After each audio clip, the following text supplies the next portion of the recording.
Hello, everyone. This is Moise here from the Youth Speakers.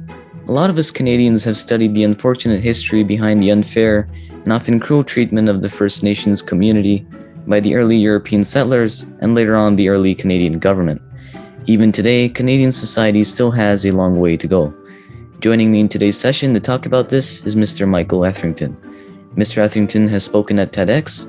He was the United Nations Habitat keynote speaker, followed by being the Season 1 featured interviewee in APTNS TV show Future History, and keynote speaker at inaugural Treaty Recognition Week in Ontario alongside former Premier Wynne. He's also appeared on multiple national and international news outlets. Mr. Etherington is a well-renowned cross-cultural trainer and has been a leading voice in supporting organizations, both public and corporate, to work together effectively with Indigenous people in the workplace through the promotion of Indigenous reconciliation plans. Mr. Etherington, thank you for your time speaking with me today. Thank you, Miigwech, for the invitation, Louise. Now, Mr. Etherington, what I'd like to talk about today is centered around the developing relations between the Indigenous community of Canada and the Canadian government itself. And so, Mr. Etherington, my question is, how have the relations been between the Canadian government and the First Nations in the past? How are they today in the present? And what do you think they'll look like in the future? And maybe if you could touch on treaties as well. Well, for past, present, and future, the word I would attribute to that is historical literacy. So how informed are Canadians regarding the establishment of relationships between Indigenous peoples of Canada and what is now known as the Government of Canada? There was a predominant relationship between the French and the British here in the country. So a key date, though, for, I'd say, with the treaty-making process and also to where it evolved to what is now more the contemporary relationship is 1763. So at that predominant time, there was what is known as the 7-Year War, or also known as the French and Indian Wars. And so that was when Britain and France were having conflict, and they had allyship between Indigenous peoples. And then as a result, Britain won that war. So they established from King George III what was known as the Royal Proclamation of 1763. And that was kind of the first time Indigenous policy was established here in Canada. And then following that, there was colonial officials had to negotiate with Indigenous peoples to establish an agreement of a new relationship to what is known as Crown Relations. And so they had what was called the Treaty of Niagara for Fort Niagara in 1764, and that's kind of the basis of the relationship, what is now known as the nation-to-nation relationship. But what's important about that specific date, it said a fiduciary of the Crown. And so that portfolio or that relationship transferred following Confederation to the British federal and at times to the municipal bodies of Canada. And so you have now today presently what is known as Indigenous Crown Relations. And so where that carried forward after Confederation in Canada, an important date is 1982, when we repatriated the Constitution after the Queen signed over. And so you had two predominant things that were constitutionally enshrined, which was treaties in relationship to Indigenous peoples, which is identified as sui generis. So you had Section 25 and Section 35 of the Constitution Act, which is a recognition of treaties and also a recognition of the Royal Proclamation of 1763.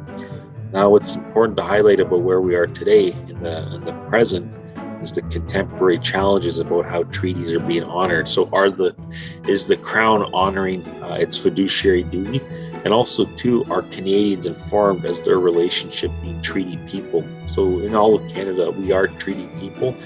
And that's why it's for us to move forward, tracing our steps to knowing where we come from, but also to know where we're going as a country. And that relationship and the foundation of Canada is through the treaty-making process.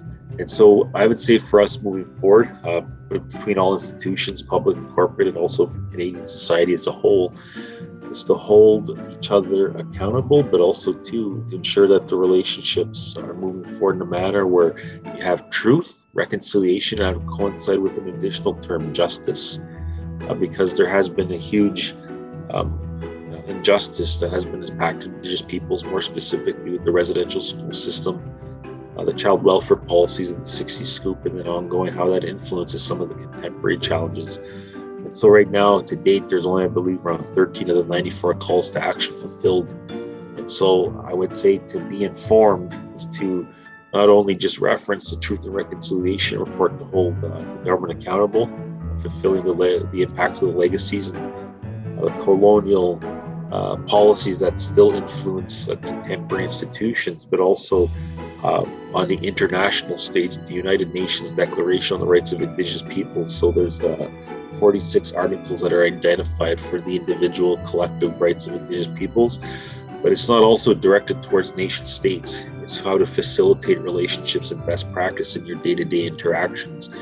So I'd reference those two fundamental documents for continued learning and fostering a more deeper understanding about how we should guide these relationships forward, not just for individuals, communities, and families, but also who we are as a nation. And so the country that we live in, what is now known as Canada, can do better and must do better for all of us to strive for, to achieving an equitable future, an inclusive future, and one that recognizes the diversity of all of us as Indigenous and non-Indigenous peoples. And so I think for the future is that this is something that we got to stand for, but also stand by each other, even if we have misguided steps, because racism is a reality that impacts all ethnicities, but more specific, Indigenous-specific racism still exists at a large rate. And so there's much work that has to be done, but prioritizing what are the issues that we can focus on and that we can address as a community. And it all starts with a self-reflection about understanding, well, who am I in this conversation? Mr. Etherington, I'd like to thank you for your time speaking with me today, and I'm certain this will prove to be a great resource of learning for everyone. Well, thank you very much, Moise. And again, thanks for the invitation and continue the great work that you're doing at school, okay?